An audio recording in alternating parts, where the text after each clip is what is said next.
এভাবেই জুলাই যোদ্ধারা রাস্তায় দাঁড়িয়েছে গণভোট বাস্তবায়ন নাগরিক ফোরামের উদ্যোগে আয়োজিত মানববন্ধনে।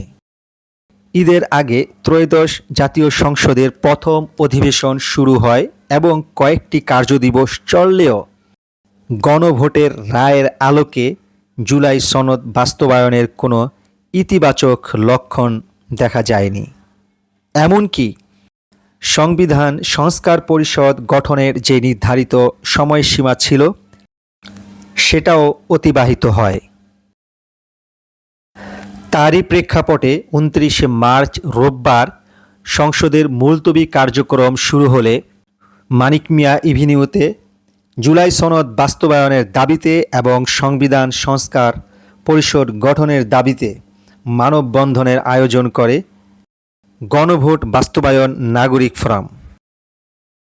মানববন্ধনে জুলাই যোদ্ধা সহ উপস্থিত ছিলেন দেশবরেণ্য লেখক, সাংবাদিক সহ সাধারণ নাগরিক।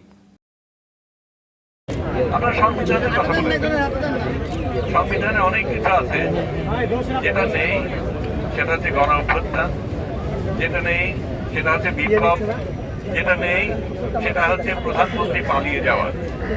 সেগুলি কোনোটাই তার মধ্যে লেখা নেই, কিন্তু সেগুলিকে আমরা আলিঙ্গন করেছি। কারণ আমরা জনগণ ভিন্ন বাংলাদেশ চায়, সেটা রক্ত দিয়ে তারা প্রমাণ করেছে। আপনারা গদিতে আছেন, সেটাও কিন্তু জনগণের রায়, এবং আপনারা যদি সেই রায়টা গ্রহণ করতে পারেন, অন্য রায়টা গ্রহণ করা হঠাৎ এত কঠিন হয়ে যায় কেন সেটা আমরা বুঝি না।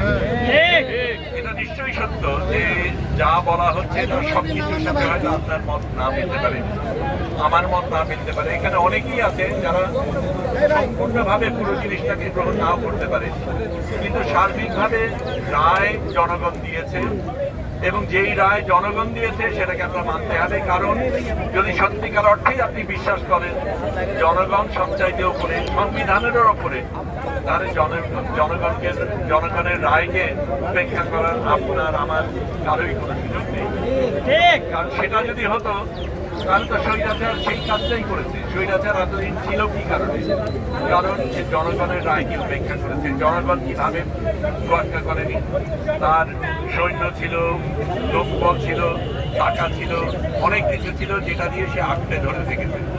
আপনারা তার থেকে ভিন্ন হবে ভেবেই আপনাদের জনগণ এখানে এসেছে। এটা আপনাদের সুযোগ, আপনারা যে সত্যিই ভিন্ন সেটা প্রমাণ করেন। বলতে চাই, আপনি কি এই জুলাই যোদ্ধাদের পক্ষে থাকবেন নাকি আমলাদের পক্ষে থাকবেন? যাদের উসিলায়, যাদের রক্তের উপর দাঁড়িয়ে আপনি 17 বছর পরে বাংলার মাটিতে পাড়া দিচ্ছেন, প্রধানমন্ত্রী রূপে সংসদে প্রবেশ করেছেন, আপনি কি তাদের কথা মনে রাখবেন নাকি আপনি ভারতের প্রভুদের দালালি করবেন? এটা আপনি সিদ্ধান্ত নেন। আপনি যে সিদ্ধান্ত নেবেন সেই সিদ্ধান্ত অনুযায়ী আমরা পদক্ষেপ নিব। আপনারা ভুলে যান না যে আমরা জুলাইকে হারিয়ে ফেলেছি। জুলাই হলো একটি চেতনা, আর আমরা সেই চেতনাকে ধারণ করি। আর চেতনা মানুষকে জাগায়, কিন্তু মানুষ চেতনাকে জাগায় না। এই চেতনা যখন স্বৈরাচারী করেছিল 1971 সালে এসেছিল, 1952 সালে এসেছিল, এবারও এসেছে। ইনশাল্লাহ আপনিও তার বল পাবেন। আপনার সিদ্ধান্তের উপর নির্ভর করে আপনার ভাগ্য কোন দিকে